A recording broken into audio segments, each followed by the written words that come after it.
இயேசுவே உம்மை வணங்குகிறோம், எம் வாழ்வை உமக்கு அளிக்கின்றோம், உம்மை அன்பு செய்கின்றோம்.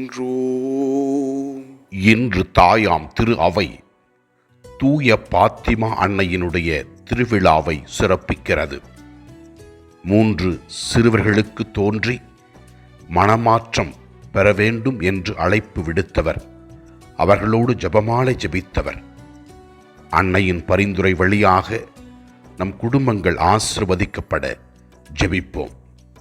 முதல் வாசகத்திலே நாம் பார்க்கின்றோம், புனித சின்னப்பர் மக்களின் மீது கைகளை வைத்து ஜெபித்தபோது அவர்கள் தூய ஆவியை பெற்றுக்கொண்டார்கள் என்றும் பரவச பேச்சை பேசினார்கள் என்றும் இறைவாக்கு உரைத்தார்கள் என்பதை பற்றி விளக்குகிறது.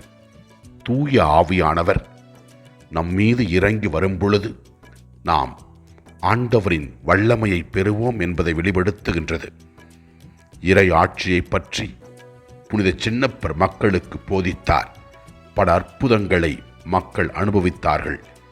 நற்செய்தி வாசகத்திலே ஆண்டவர் இயேசு கிறிஸ்து கூறுகின்றார், உலகில் உங்களுக்கு துன்பம் உண்டு, எனினும் துணிவோடு இருங்கள், நான் உலகின் மீது வெற்றி கொண்டு விட்டேன் என்று கூறுகிறார்.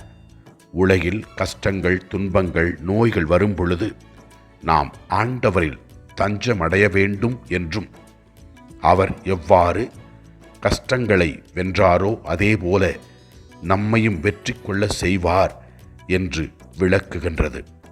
ஆண்டவரில் நம்பிக்கை வைத்து வாழ்வோம்.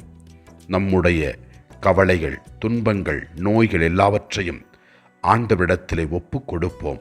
அவர் நமக்கு வெற்றியை கொடுப்பார். நம்பிக்கையோடு ஜெபிக்கும் பொழுது ஆண்டவர் நமக்கு நல்லது செய்வார். ஆண்டவரே, எங்களையும் எங்கள் வீட்டில் உள்ளவர்களையும் எங்களிடத்தில் யாரெல்லாம் ஜெபத்தை கேட்டார்களோ அவர்களையும் நீர் ஆசீர்வதியும். குறிப்பாக நோயாளிகளுக்கு நற்சுகத்தை தாரும். இதோ வேதனையில் வாழ்கிற மக்களுக்கு ஆறுதலையும் ஆசீர்வாதம் தாரும். அற்புதங்களை அனுபவிக்க உதவி செய்யும்.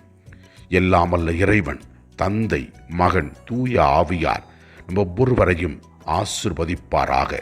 இயேசுவுக்கு புகழ். மரியே வாழ்க. ஆமென்.